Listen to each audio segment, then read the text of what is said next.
the Tilde pledge that saddled Republicans with Trump.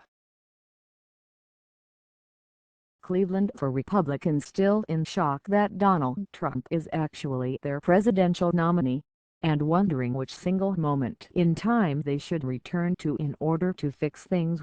Here is the start to at least one alternative timeline: Thursday, September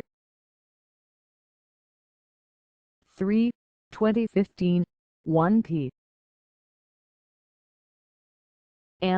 Republican National Committee Chairman Reince Priebus announces at a Washington news conference that Trump's refusal to support the eventual nominee meant he could not participate in the coming presidential debate at the Reagan Library in California.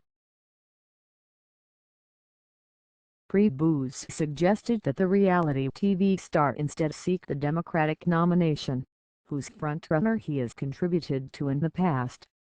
Of course, it did not happen that way at all.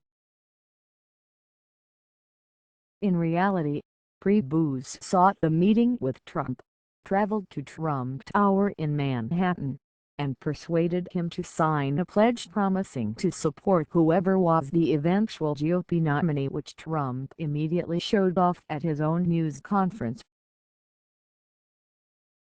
"That was the most significant misread that I have ever seen in my career," said Florida consultant Rick Wilson, who has emerged as one of Trump's harshest Republican critics. "How he thought, 'I will go to this raving narcissistic maniac and kiss his ring and then he'll respect me,' just blows me away." Priebus declined several Huffington Post interview requests, but on Wednesday defended his decision to win Trump's signature on the pledge. "It was a great idea," he said as he left one Republican convention event on his way to another. Even at the time, when most of the GOP candidates and nearly all political observers believed Trump's popularity would fade in the coming months, some Republicans worried that having Priebus travel to Trump's home base, and not the other way around, created a troubling impression. "Trump is in control," Peter Wehner, an aide to former President George W. Bush, told The Washington Post. "It looks like the RNC is going hat in hand to Trump. It doesn't help the RNC. It simply helps Trump." Wilson said he sees Priebus' Trump Tower visit as the inflection point that forever changed the race, starting the process of normalizing Trump in the minds of Republican primary voters, and all because party leaders believed that Trump was actually worth the billions he claimed. That fear of Trump's resources sent Reince Priebus scurrying like the terrified hobbit to the Barad DVR of the Trump empire to beg the Orange Lord to sign a pledge, Wilson wrote in a scorching May essay on the website Heat Street. The thought that Trump could easily fund a third-party bid was a cheap form of political blackmail against the RNC, and it worked. It was a classic Trump con. Numerous publications have placed Trump's actual net worth at a mere fraction of the $10 billion he boasts.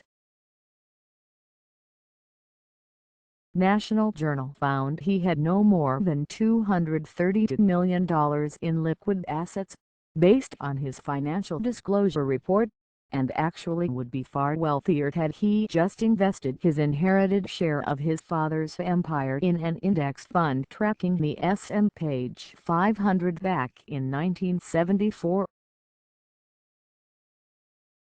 But the RNC, despite a well-staffed research office, didn't bother checking into Trump's financial wherewithal. One official said privately that vetting its own candidates is not generally something the RNC does. In any case, with 17 presidential candidates, The party had its hands full just handling primary season logistics, the official said. That fear of Trump's resources sent Reince Priebus scurrying like the terrified hobbit to the Barab-Diyar of the Trump empire to beg the Orange Lord to sign a pledge. One top RNC member, who also spoke on the condition of anonymity to discuss internal party business, said doing anything to help or hurt any candidate was not the party's role. The party has done everything it can. We cannot control the candidate. That's not our job, the member said. We had a great process. It was fair and open and transparent. That's our job.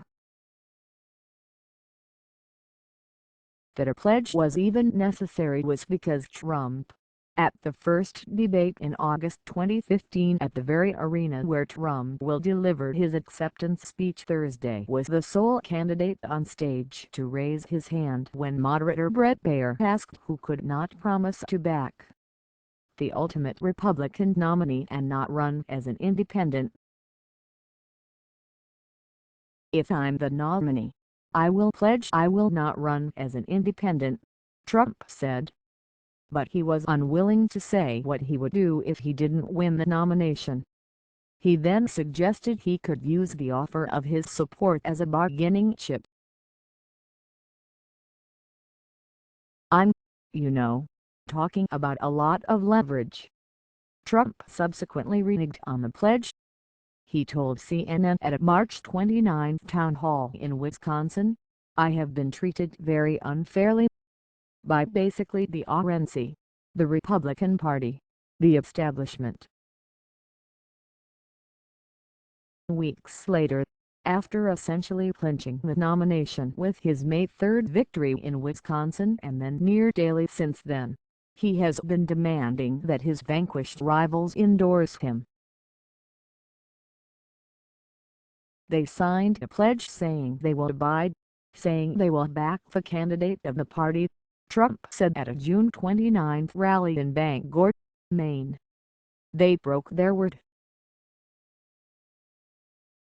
In my opinion, they should never be allowed to run for public office again because what they did is disgraceful.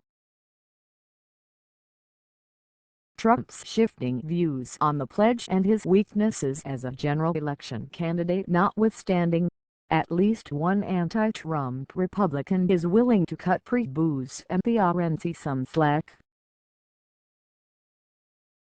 The concern last autumn was that even the modestly funded third-party run, he said, also on the condition of anonymity, would peel off enough Republican votes to guarantee a Democratic win.